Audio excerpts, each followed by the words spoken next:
नमस्कार बच्चों, वैदिक हिंदी चैनल में आपका स्वागत है। तक आपने बाल गोविंद भगत का कहानी सुना। आइए आज उसका क्वेश्चन आंसर करवाते हैं। पहला क्वेश्चन है, खेती बाड़ी से जुड़े गृहस्थ बाल गोविंद भगत अपनी किन चारित्रिक विशेषताओं के कारण साधु कहलाते थे। उत्तर है, खेती बाड़ी से जुड़े गृहस्थ बाल गोविंद अपने निम्न चारित्रिक विशेषताओं के कारण साधु कहलाते थे। जैसे वे कबीर को साहब मानते थे और उनके आदेशों का पालन करते थे। गृहस्थ होते हुए भी उनके खेत में जो भी अनाज उत्पन्न होता था उसे वे मठ में पहुंचा आते थे और प्रसाद स्वरूप ही घर लाते थे और उसी से अपना जीवन यापन करते थे। नेक्स्ट, वे शरीर को नश्वर और आत्मा को परमात्मा का अंश मानते थे। वे कभी झूठ नहीं बोलते थे। वे किसी का सामान लेने की बात ही अलग, छूते तक भी नहीं थे। क्वेश्चन नंबर 2 देखते हैं। भगत की पुत्र वधू उन्हें अकेले क्यों नहीं छोड़ना चाहती थी। तो उत्तर है, भगत की पुत्र वधू उन्हें अकेला इसलिए नहीं छोड़ना चाहती थी क्योंकि वो सोच रही थी कि अगर मैं चली जाती हूँ तो इनके बुढ़ापे का सहारा कौन बनेगा, उनके लिए भोजन कौन बनाएगा, बीमार पड़े तो दवा कौन खिलाएगा, बीमार पड़ने पर उनकी सेवा कौन करेगा। इस प्रकार भगत को अपने शेष जीवन में दुखी न उठाने के लिए वह सदा उनकी सेवा करती रहे। इस कारण से वह उन्हें अकेला नहीं छोड़ना चाहती थी। तीसरा क्वेश्चन बताते हैं। देखिए क्वेश्चन नंबर 3, भगत ने अपने बेटे की मृत्यु पर अपनी भावनाएं किस तरह व्यक्त की। उत्तर है, भगत अपने बेटे की मृत्यु पर उनके शव के पास बैठकर भक्ति गीत गाते। अपनी भावनाओं को व्यक्त करते हुए भगत ने कहा कि यह रोने का दिन नहीं, उत्सव मनाने का दिन है। और आंगन में एक चटाई बिछाकर, कुश की चटाई बिछाकर उस पर सुलाकर, उसे लिटाकर, कपड़े से, सफेद कपड़े से ढककर, उस पर फूल तुलसी दल डालकर, सिर के पास दीपक जलाकर खुशी मना रहे थे। कह रहे थे, आत्मा अपने प्रीतम परमात्मा के पास जा चली है, मिल चली है। इससे बड़ी खुशी और क्या हो सकती है। उन दोनों के मिलन से बड़ा आनंद कुछ नहीं हो सकता है। वीडियो लास्ट जरूर देखेंगे। देखिए क्वेश्चन नंबर 4, भगत के व्यक्तित्व और उनकी वेशभूषा का अपने शब्दों में चित्र प्रस्तुत कीजिए। उत्तर है, भगत गोरे चिट्ठे मजले कद के थे और उनके बाल सफ़ेद हो गए थे। करीब 60 वर्ष के थे। बाल सफ़ेद होने के कारण उनका चेहरा जगमगाता रहता था और जो है कमर में एकमात्र लंगोटी, सिर पर कबीर पंथियों जैसी कनपटी टोपी और जो है जाड़े में एक काली कंबली ओढ़ लेते थे। मस्तक पर रामानंदी टीका लगाते थे। वे नाक के एक छोर से शुरू होता था।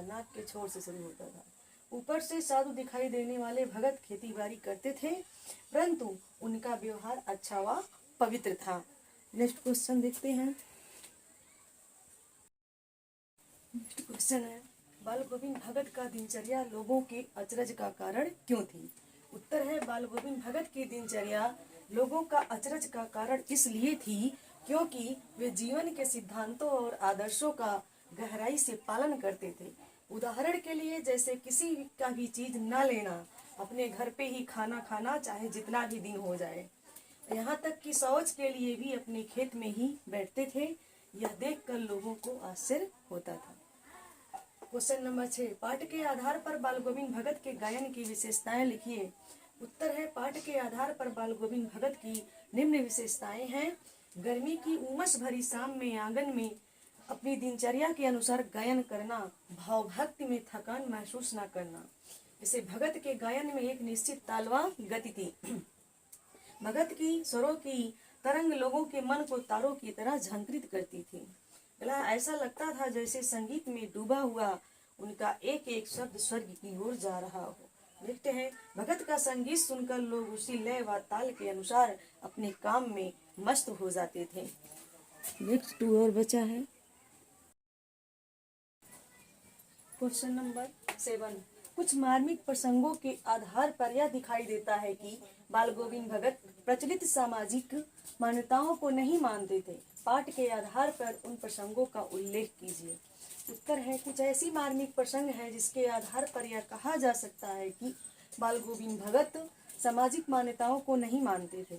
जैसे अपने पुत्र के मृत्यु हो जाने पर बाल गोविंद भगत सामाजिक परंपरा के अनुरूप उसका क्रियाकर्म तथा मुखाग्नि पतोहू से दिलवाया। कोई तुल्य न करते हुए बिना कर्मकांड के सादा संस्कार करवाया। हमारे समाज में उस समय विधवा पुनर्विवाह की मान्यता नहीं थी। उन्होंने पतोहू का विवाह करने का आदेश दिया। यह मृत्यु पर शोक मनाने की अपेक्षा उत्साह मनाया और आत्मा को प्रीतम का मिलन मानकर पतोहू को भी खुशी मनाने को कहा। नेक्स्ट क्वेश्चन है, धान की रोपाई के समय समूचे माहौल में भगत की स्वर लहरियां किस तरह चमत्कृत कर रही थी, उस माहौल का शब्द चित्र प्रस्तुत कीजिए। उत्तर है, आषाढ़ के रिमझिम फुहारों के बीच खेतों में धान की रोपाई चल रही थी। ठंडी पुरवाई के झोंके के साथ स्वर लहरी वातावरण में गूंज उठी। भगत के कंठ से निकला मधुर संगीत की ध्वनि सुनकर खेतों में काम कर रही महिलाओं के होठ कांपने लगे। वे गुनगुनाने लगती हैं और हलवाओं के पैर ताल से उठने लगते हैं अर्थात नाचने लगते हैं। बच्चे भी झूम उठते थे।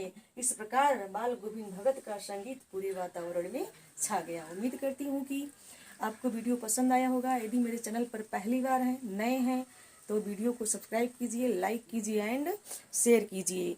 तब तक के लिए खुश रहिए, मस्त रहिए। जय हिंद, जय हिंदी।